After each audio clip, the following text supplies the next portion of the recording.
So I know the other part was like an hour long or whatever. So moral of the story was, what I ended up figuring out was, as they did all this stuff, even when down till I got to Puerto Rico, it was like bad. Like they was looking for every which way to just cause me to have like a mental or emotional breakdown, or just to like make me lose my mind, or like they kept just doing these tactics. Like I learned it a long time ago. Like I've been having to refresh and go over my books and stuff like that. But it was like trying to play reverse psychology, or they was just trying to do some sort of psychology to make me feel like I was going crazy, or I was thinking wrong, or you should think this way. Or it's not about how you should think about anything in any which way. I'm going to tell you what it is, and it's like my normal. And when I was speaking to this with doctors and stuff like that at the hospital, they sitting here looking at me like, ain't no way in hell ain't nobody going through this. It sound like, they kept trying to tell me, oh, this sound like something in the movie. Like, well, this is not a fucking movie. It's my real fucking life. And I'm having to go to patient advocacy to try to let them know, like, hey, I just went over my medical record, and I see there's a doctor. I never seen this doctor a day in my life. Never seen him face to face. I didn't ever see this man on video recording or nothing.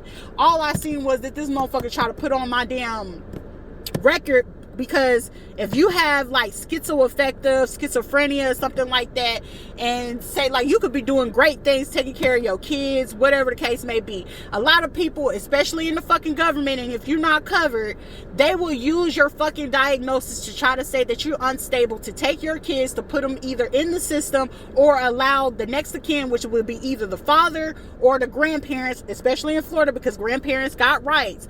They will take away your rights and give it to those people unbeknownst to you, just because you have that diagnosis. Like say if a child got hurt, got sick, or something like that, they will use it on, well, maybe you were hallucinating that day, or how were you feeling that day? Are you depressed? Are you sad? Like, and I got tired of them asking me the same shit. It's like, motherfucker, I'm trying to move past this. I really don't care about my past. I got shitty ass fucking parents. I had a shitty ass fucking family.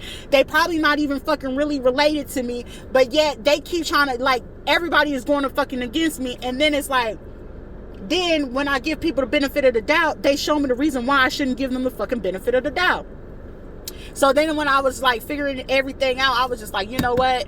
My life, I am not fit to make this my motherfucking life. This is not how my fucking story fit to end. And I had got to a point where I came to acceptance. May my aunt Sylvania, rest in peace. Where, people don't be understanding, like, it's some people that end up losing their motherfucking kids. And I'm talking about these big parents. Like, it's women that probably sell away their fucking kids and not give a father a chance. And that man could have been like the world's greatest fucking father in the world, because that bitch was in her fucking feelings. And then it's a nigga in his feelings. It goes both ways. I have a bitter ass fucking baby daddy that couldn't fucking understand that he felt he was so fucking pretty and so fucking gorgeous. Like, bitch, I don't want you. Like, I was turned off when I fucking 2 days after I fucking married your ass. Like, I'm disgusted with myself. So anything that you're trying to throw at my way, I really don't fucking care, because you're really irrelevant. Same with anybody else that come in my path. Once I let you go, you're irrelevant. You have no use in my motherfucking life. And he couldn't understand that I wanted to move forward in my life and not figure out how to keep figuring it out. Like, I'm tired of having to keep figuring it out, because it ain't nobody helping me the fuck out. And any place that I went to try to get help or resources, I'm getting turned away, getting ignored, getting pushed away. And so guess what? I'm having to figure out things, how to do it the best way fucking possible. But yet it's people working against me in a system where that y'all know in the system, especially in the VA. This man, his cousin, worked in the VA and had access to those. It was like a lot of people that had access to my medical records in the military, and having those people that had access to my military records were connected to people that I knew. My mama's first husband, my mama, her friend, who was a sergeant major. Like these people had rank and they had weight, and even when they retired, they still had contact and connections that had sources to the fucking VA, that had connections to get to me.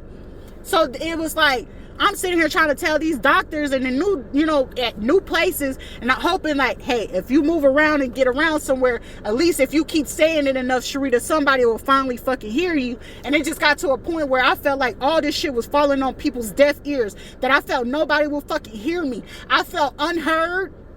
I felt that I wasn't seen. I felt like nobody was going to be there for me. But I was like, you know what? Fuck it. If ain't nobody else going to be there for me, and if anything is going to be taken from me, I'm not going to allow it to be taken away from me without a fucking fight.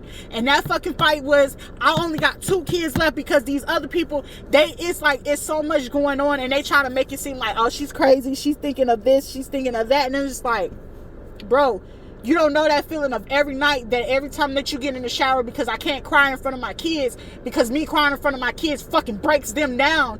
And then I had to leave my fucking kid with their fucking dad who's a damn pedophile. Like, bro, like, you did not want my kids to be there with a pedophile, but yeah, I gotta obey the fucking court order so my kids don't get taken away. But the biggest piece of it is, how is it that this man that put on the same documents that he has no money, because he was trying to get alimony and child support for me so he can get the kids, and then the fact of the matter is, I got recordings of this man trying, I want these kids, and da da da, but you had $18,000 to pay for your attorney? Yeah, your auntie snitched on you.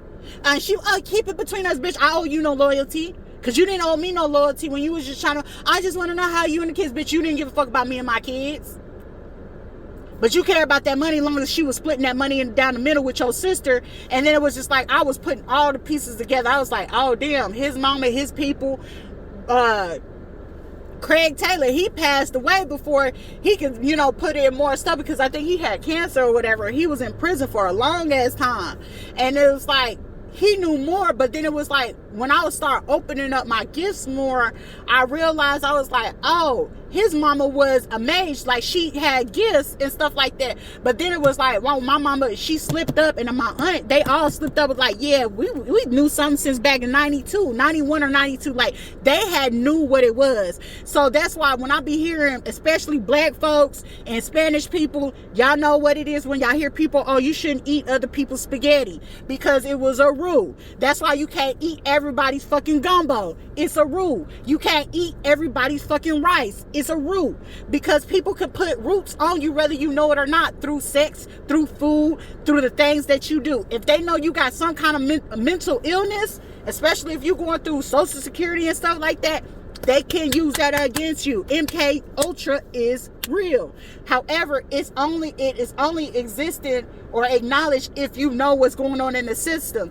down to the CIA, down to the FBI, down to your local government.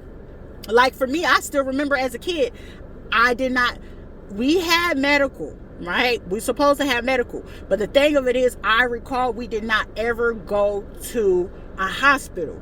I was always took to a facility that was set up like a hospital, because at that time they had clinical researches going on. So through clinical research, parents and families can get paid depending on what diagnosis that you had or issues you had. Most of them are underground, especially for them kids that got sick, and they still gotta make it look like you're part of the economy and stuff like that, like you part of society, but you low-key are part of the underground. So they make it seem like that. There's a doctor still in practice. If y'all go find out back in 1989, look at Lawton, Oklahoma, and if y'all find my real birth certificate, that doctor in Lawton, Oklahoma is still in motherfucking practice and still got ties. So it's just like a lot of stuff that's been going on in my life.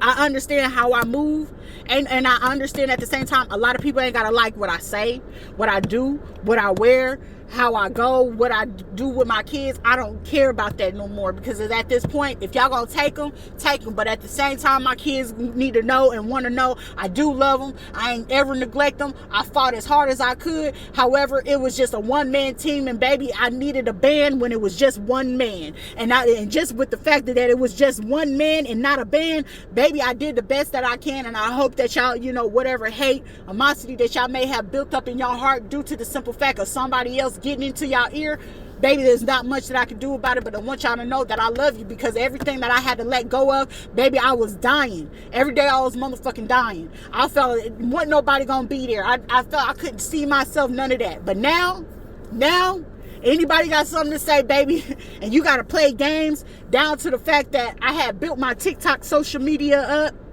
the Miss Rita Lotus. And I'm talking about they will sit there and try every time I go live. They will make it their business to make sure that they report my live. Like if somebody was into computer and go on to see what they was trying to report me on, y'all would see that I was trying to tell my story. And every time I was trying to tell my story to help somebody's dumb ass out, they was trying to block it. Or they was making sure I didn't get any views. Or they was shadow ban me. No, baby, this is to help somebody get out. Don't nobody want to stay in that all their dang life. Because, oh, I'm going to make some money. I'm going to make some money. Y'all making the dumbest money. Y'all look like fucking crabs in a barrel. It's too much money. It's 7 trillion people in the world. And y'all still worried about 1 million? Trillion. Baby, you still starting at the bottom. Making $1 million ain't shit no more. That's why y'all was all in a frenzy. Jay-Z and Beyonce bought an $80 billion. They can do that. They can get an $80 million home like that. 800 million. They can spend 200 million on a home like that. Because guess what? They make billions. So they low-key, they middle class right now. But once they start making over that multi-billion, getting close to that trillion, hey, they chilling. But yeah, everybody want to judge me about what the hell they like, baby. It's real life story, but I'm not going to allow my past determine who the fuck I am. I'm not going to allow everybody to sit there and say what it is and what it ain't. In my life, my truth, my story. That's why it's called history.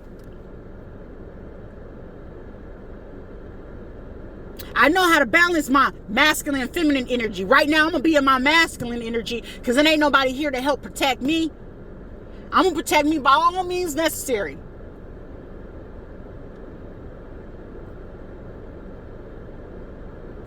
But I don't trust nobody.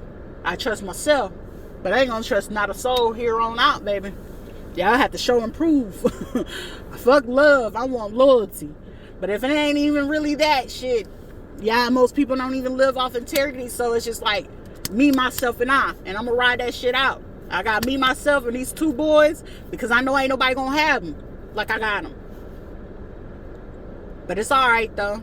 I hope this story helps somebody. It's a 3-section.